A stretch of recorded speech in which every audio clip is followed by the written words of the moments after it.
Hello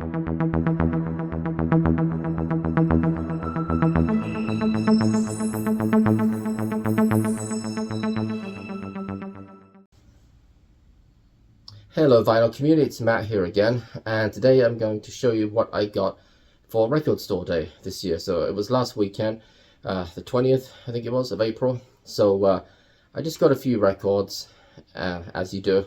And there was one in particular that I really wanted, and I tried a couple of stores, neither of them had it, actually 3 or 4 different stores, and so I ended up just ordering it online, and I actually got it for a decent price. It was above retail, but it was by far the cheapest copy that I found on eBay. So, but we'll get to that. Now, let me show you what I got. Now, none of these, except for the first one, I guess, are actually Record Store Day records. It just, it happened to be Record Store Day. I was looking for the one album in particular, but of course, as you do, you got to shop around. So, this first record is a Record Store Day release, but I don't think it's from this year. I think it's from a couple of years ago, and that's World Party right here.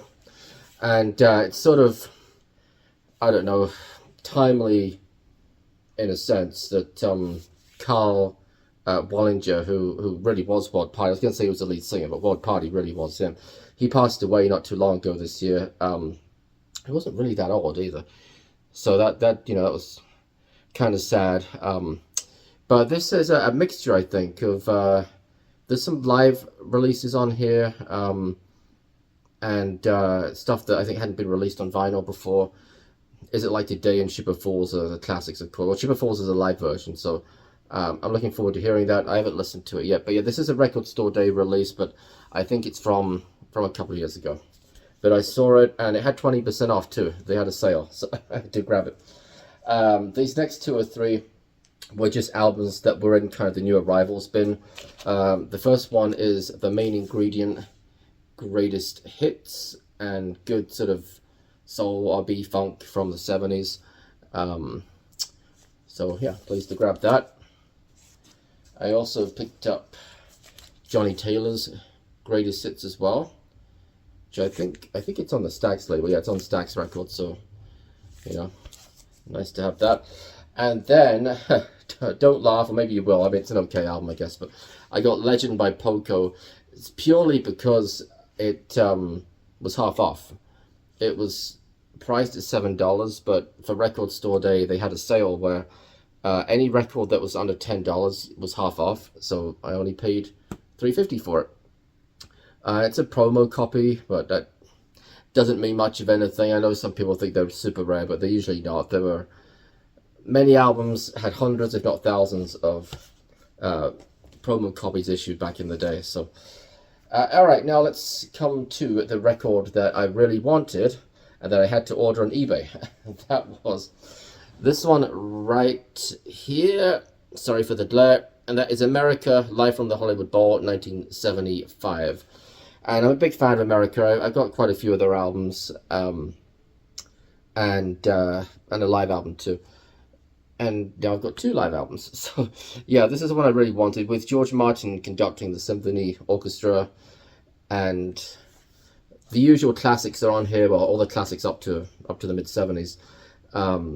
Horse with No Name, Sister Golden Hair, I Need You, Daisy Jane, Ventura Highway's on here, Tin Man, Muskrat Love, Woman Tonight. So yeah, really good stuff. And I don't actually know what this retailed for. I'll tell you what I paid for it on eBay. It was $45, I think, about that, which was by far the cheapest copy. I kept checking it, and the next cheapest was like $90.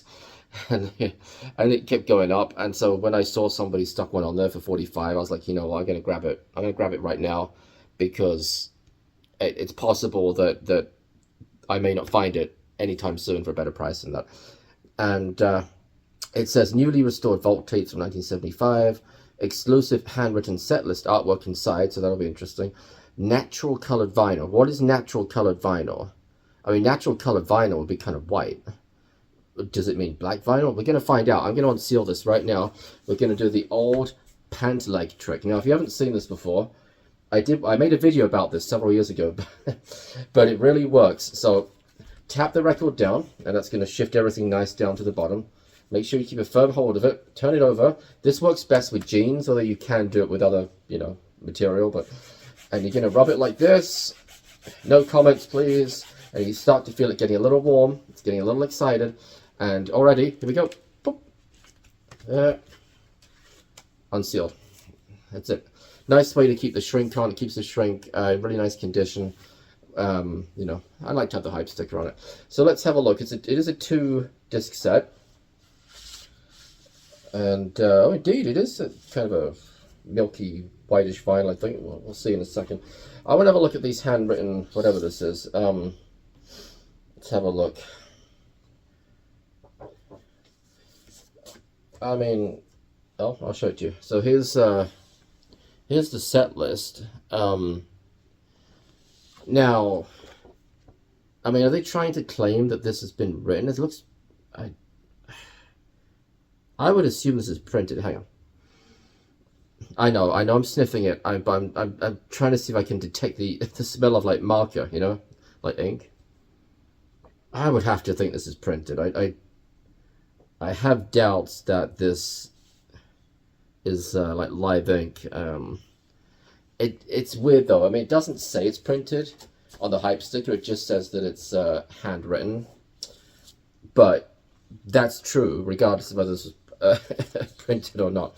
So yeah, I'm pretty sure this is printed, and it's on like a slightly glossy paper too, so I would think so.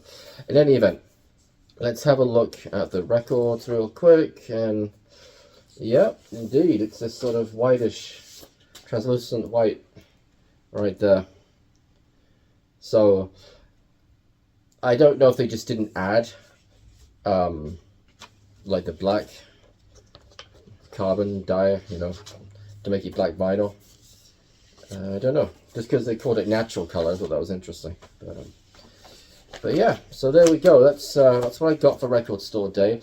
I did grab a couple of other records right around the same time, which I will quickly show to you within a few days, kind of. So again, I kind of regard it as my Record Store Day haul. I picked up John Mayer Continuum. That was from Barnes & Noble. I took the kids to Barnes & Noble. It had been my daughter's birthday, and she had a Barnes & Noble gift card. And so, as you do, I looked at the records, and boy, are they overpriced. But anyway, I grabbed that one still. And then this one arrived a couple of days ago. Just an eBay purchase. Simon & Garfunkel, Parsley, Sage, Rosemary, and Thyme, which I do already have, but this is the mobile fidelity version, so it'll be interesting. And this interested me as well. I'm assuming they started adding those hype stickers ever since the analog digital controversy 2 or 3 years ago. So it says analog copy to DSD to analog.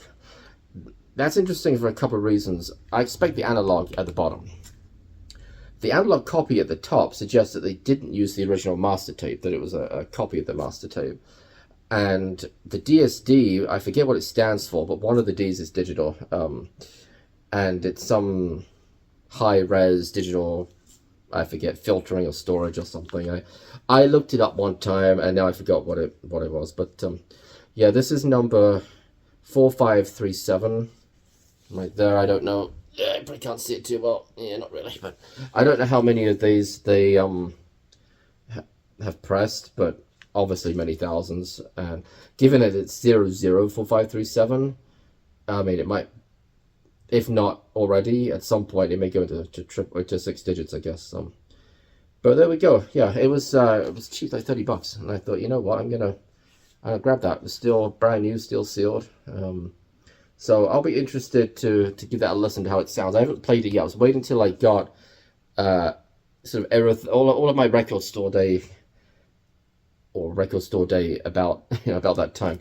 I waited until I get all of those purchases before I started listening to some of these. So now that the America record arrived today, I'm gonna start doing that. So that's it. Always appreciate everybody who comments and subscribes. And if you want to leave a comment and let me know what you got for Record Store Day, if anything. I think it's I've always said I thought it was a little bit overhyped, Record Store Day, because I think it's drifted away from its original well-meaning intentions to promote record stores, particularly smaller record stores like independent businesses, from a time where vinyl was less popular and was just starting its resurgence. I mean, this is the, when did it start? 2007, something like that.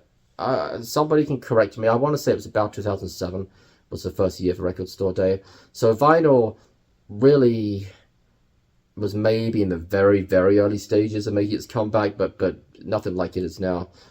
And yeah, it just feels like each year they have to really, really strain more and more to find credible releases. You know, it just seems more and more now you're getting kind of 12-inch singles, and I'm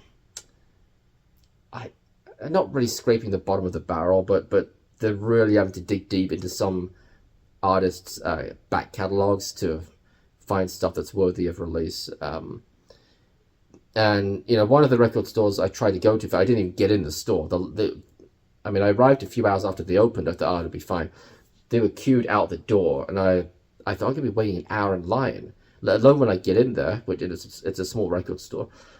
I mean, there might be 30 or 40 people in there already, forming a whole line around the store. So I didn't bother. And like I said, another store I went to didn't have it. I called another store who had it earlier the day. They didn't have any more copies. But hey, I found it in the end on eBay, so all good. All right, I will wrap this up. Thanks again, everybody who comments and subscribes. Always appreciate everybody who watches. And until next time, thanks for watching. Bye-bye.